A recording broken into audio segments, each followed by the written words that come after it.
आहे. पण ती त्यांचे रंग वगैरे सगळे तसेच आहे तसेच आहेत. हो. आहे तसेच कलर आहेत.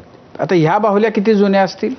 आत्ताच्या ह्या बावल्या ज्या आहेत, ह्या बावल्या आपल्यासमोर ह्या नवीन दिसत आहेत आत्ताच्या. बर. ह्या मी आत्ता जे ठेवलेल्या आहेत त्या.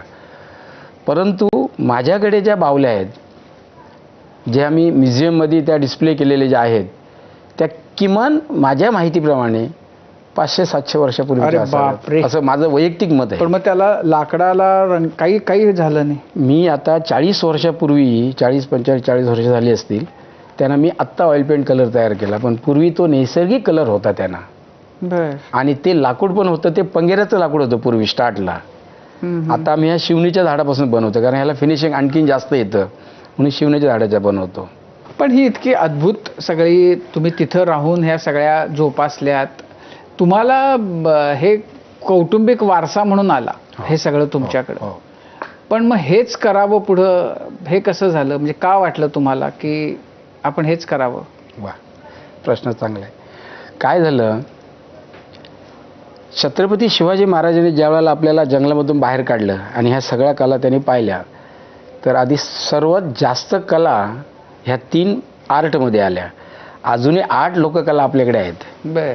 हे टोटल 11 लोककला आपल्या समाजाकडे आहेत. अच्छा. 11 लोक, म्हणजे भारतात कुठेही 11 लोककला भारतामध्ये तुम्हाला सापडणार नाहीत. एका समाजाकडे. आदिवासी एका समाजाकडे. आणि त्या कला आपल्याकडे. मग राजा म्हणाले, तुमच्याकडे ह्या सगळ्या कला तुम्ही आता सगळं एक सेकंद, त्याच्या बाकी कोणत्या आहेत आणखीन 8 कला? सांगतो. 11 कला कोणत्या? ह्या आता 3 ह्या गेल्या. त्यानंतर मग आला डोनागीत आला, पांगुळबैल आला. म्हणजे काय आहे? डोनागीत म्हणजे आम्ही ह्या कळसूत्री बावल्या ज्या आहेत त्या आम्ही आज इथं कार्यक्रम केला, परवा तिकडे केला. मग जातेवेळी घरातून बाहेर पडतेवेळी तो डोना असतो आपल्याकडे, म्हणजे उकडा भात शिजवतात त्याची पेज वाळण्यासाठी डोना असतो.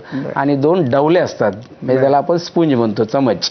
मग हे गणपती ज्यावेळेला बाहेर आणतात घरातून, आता चालले 7-8 लोक, जवळजवळ 10 लोकांची टीम असते ती, आणि ते बाहेर चाललेत. मग जातेवेळी त्याला एक नमस्कार करतात आणि त्याला एक गाणं बोलतात आमच्या महिला. आणि गाणं बोलून त्यांना म्हणतात की आता तुम्ही बाहेर जाताय, आम्हाला काहीतरी घेऊन या, कारण आता आपण जंगलामधून बाहेर आलोय ना, आता आपलं उदरनिर्वाह झाला पाहिजे ना ह्याच्यामध्ये. आणि मग ते डोनागीत, त्याचं नाव डोनागीत, ते मग असं वाजवतात, त्याच्या राग टाकतात डोण्यावर वाजवतात आणि एक गाणं म्हणतात. फर्स्ट क्लास गाणं असतं त्यांचं. आणि ज्यावेळी महिला म्हणतात ते अतिशय, मी तुम्हाला एक वाक्य म्हणून दाखवेन, असं काय नाही ते गाणं.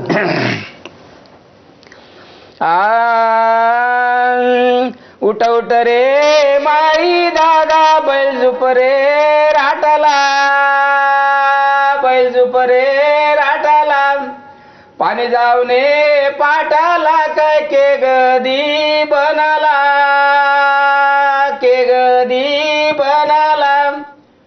असं ज्यावेळेला ते गाणं म्हणतात, काय छान वाटतं ऐकायला. म्हणजे तुम्ही म्हणत राहावा, ऐकत राहावा असं होते. आणि आवाज पण फार छान आहे. तर ते गाणं म्हणतात. मग माझ्या आईचं हा डोना ज्यावेळी माझी आई वाजवायची, 50 वर्ष झाली ह्या गोष्टीला सांगतोय ते मी, 50 वर्षापूर्वीची गोष्ट. माझ्या आईला इथून आकाशवाणीवरनं गाडी करून घेऊन इथे आली.